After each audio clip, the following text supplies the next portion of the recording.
Up until this point, all the game reviews I've done for Geeks and Gamers have been overwhelmingly positive. Republic Commando is a gritty tactical shooter which puts us in the boots of elite clone troopers and gives us a unique perspective on the Clone Wars. Jedi Outcast was an incredible simulation of precision lightsaber combat and a compelling expanded universe story in the post-Return of the Jedi era. And The Force Unleashed was a tight character action game with an incredible physics-based force power model and a story that was so good it's criminal that it's no longer official canon.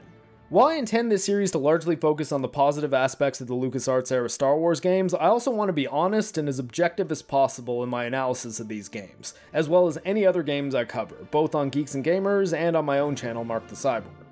As such, I must brace you for what is going to be a slightly apologetic but ultimately negative review of Star Wars The Force Unleashed 2. Before I begin, this video will contain full spoilers for the original Force Unleashed game, so if you've not experienced that story, I strongly recommend picking it up on GOG or Steam, taking a peek at the frame rate and resolution mod tips in the description of this video, or my original Force Unleashed video, and playing the living hell out of it. Even if you're not a big fan of character action games, throw it on easy mode or watch a YouTube playthrough because the story is phenomenal. Last chance, and spoilers. The Force Unleashed 2 begins where the light side ending of the original game leaves off. The Rebel Alliance has been formed and Vader is enacting a plan to take them out quickly and decisively. It's here that the writing immediately takes a dip from the level it was at in the original, as one of two story possibilities are occurring. Either Vader has cloned Galen Marek, otherwise known as Starkiller, or Starkiller was not actually killed at the end of the first game and Vader is attempting to brainwash him. Both of these options create problems which the script of the original game simply did not have. If The Force Unleashed 2 Starkiller is a clone, then it alters the stakes for the series, as like the early season Venture Brothers, Starkiller could be killed an indefinite amount of times and theoretically keep coming back. If it makes you feel any better, the ones you knew weren't the originals. We've been through this, I don't know, how many times, Brock? This'll be 14. 14 times.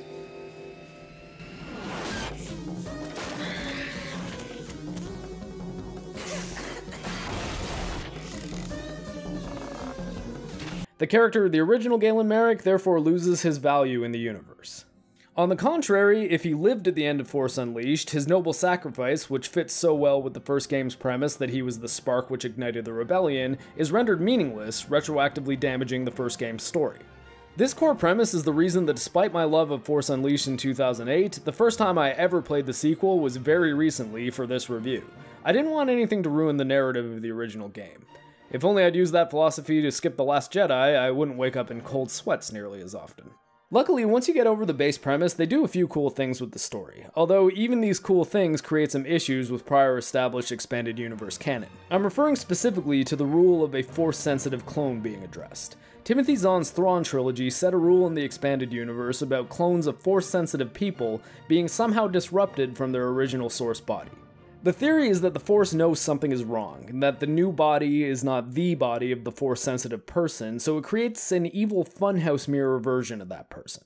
These rules are not set in stone, but the Starkiller clone appears to be a perfect clone, with all but his memories intact and the added ability to handle a second lightsaber. None of this is hyperspace as a weapon, universe breaking, and the rules of the old expanded universe always did have a bit of give to them, but it does put The Force Unleashed 2 in a bit of a nebulous spot from a lore standpoint.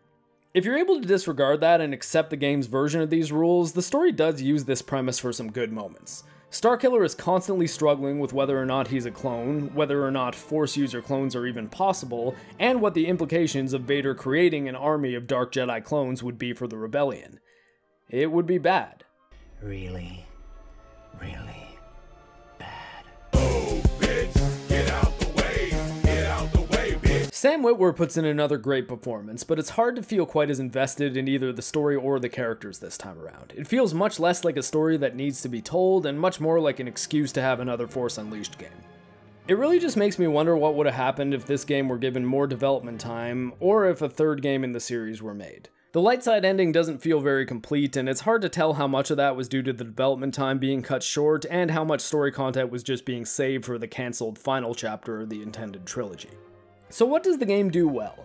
Quite a few things, actually. Force Unleashed 2 absolutely has redeeming qualities, and as long as you go in with tempered expectations and buy it at a reasonable price, I'd even say it's worth your time to play through. First of all, the visuals, after applying a 60 frames a second mod, are flat out jaw-dropping. It's amazing to see what a jump in quality LucasArts and Aspyr were able to make within 2 short years. Not only are there a lot more visual effects on display in the game, but the character models and performance capture seem to have made almost a generational jump, despite the target hardware for the console versions being the same as the original game. From a gameplay standpoint, steps have been taken both forward and backwards, with health bars being removed from the enemies, which absolutely adds a bit of immersion to the combat and helps it feel more like an action game than an RPG. Also, there are lightsaber amputations! There is more use of strategic weaknesses on the enemies, like Force Lightning seeming to short out Stormtrooper jetpacks in a reliable manner, which feature a satisfying contrail as they spiral out to their explosive doom, as well as more enemies with specific resistances to Starkiller's attacks. Some enemies are immune to your force powers, others are immune to lightsabers, and some have shields which need to be disposed of before permanent damage can be dealt. Other larger enemies essentially require using Force Grab to catch their ordnance in the air and throw it back at them. These elements do force you to vary your tactics, or at least consider which enemies you're fighting at which times, rather than just spam the attack button until all the bad guys fall down. That is not to say the gameplay is devoid of downsides though, as the tight development timeline and cut corners are very apparent here as well. It isn't very far into the game that you will have seen every enemy type, including the heavies, and they begin to repeat. A lot. Like, a whole lot. The Force Unleashed 2's still quite short length is buffed by very repetitive encounters, which can't often be bypassed by running and begin to wear thin quickly. While the gameplay is quite fun and the visual effects are impressive, it calls to mind other half-cooked character action game sequels. You suck, Devil May Cry 2! You were completely unnecessary, God of War Ascension! There was a Ninja Gaiden 3? And a Yaiba Ninja Gaiden Z? Did even one person ever play that? Wait a sec, where do I know that costume from? Jessica Nigri, huh. You know what, guys, give me a minute. Alright, what was I talking about? I don't know what it is about this subgenre and having sequels which feel like rush cash-ins, but Bayonetta seems to be the only big one who hasn't had a low-effort entry. Keep being perfect, you sexy thing. Most of these franchises have bounced back, with the newest Devil May Cry being one of the best games of 2019, and the newest God of War being one of the best games of 2018, and we haven't had another Ninja Gaiden game, but Nioh came out and it was awesome and it's getting a sequel, so Team Ninja is still doing stuff. But we are not likely to see another Force Unleashed game ever, and even if Jedi Fallen Order does seem to be cut from the same gameplay cloth, that won't help Galen Merrick's tale feel any more complete. There are some other small complaints I have, like a boss fight which would be cool but is ruined by a painful QuickTime event that got me to cave and drop the difficulty from hard to gaming journalist. Shame! Shame! Shame! I was baptized in the fires of tap circle to resist torture, but this boss involved tapping the B button at an uncomfortable speed for a length of time that crossed into unreasonable territory. Part of me wonders if this fight was QA tested at all, or if the framerate mod I applied was doing something to it on hard mode, because I honestly can't imagine someone playing this game and finding the difficulty to be compelling or in any way fun. This isn't a Sekiro-like learn the enemy, adapt and overcome kind of challenge, it's just tap this button as fast as you can for 3 minutes straight. If the Dark Souls meme is get good, the meme for this fight might as well be get carpal tunnel. I don't tend to like making reviews of games that even lean negative. In fact, the reason I called the main series on my own channel Mark the Cyborg Recommends is because I figured that the only games I would invest the time and effort into making a video on are the ones which I care about enough to recommend to people. But as producing videos is becoming less of a hobby and more of a second job, I've had to branch out and cover games which I don't wholeheartedly recommend. The first negative review I ever made was for Wolfenstein Youngblood, and perhaps it's because I'm a mild-mannered Canadian who's just so polite, eh? But neither that game nor Force Unleashed 2 are without their merits, and if you're interested in playing it, there's certainly fun to be had. But I owe it to you, the Geeks and Gamers audience, to treat games fair and not simply praise the LucasArts game for being pre-Disney, nor lambast an EA Star Wars game for not being a LucasArts title. Now that you've been warned, if you enjoyed the original Force Unleashed and are willing to take the sequel's problems with a grain of sand, I don't like sand. Keep an eye on GOG or Steam for a sale, follow the 60 frames a second mod links in the description, and enjoy your time with Star Wars The Force Unleashed 2.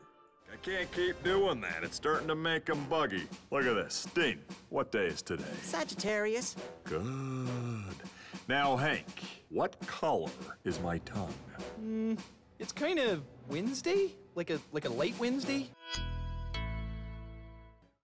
Hey everyone, it's Jeremy from geeksandgamers.com, and if you're a fan of Geeks and Gamers, please go to our website, visit our merchandise store. We have t-shirts, hoodies, hats, beanies, tank tops, and in the very near future, we're going to have many more products for you to choose from. So thank you for the support. We appreciate it. You guys have a great day, and we will talk to you later.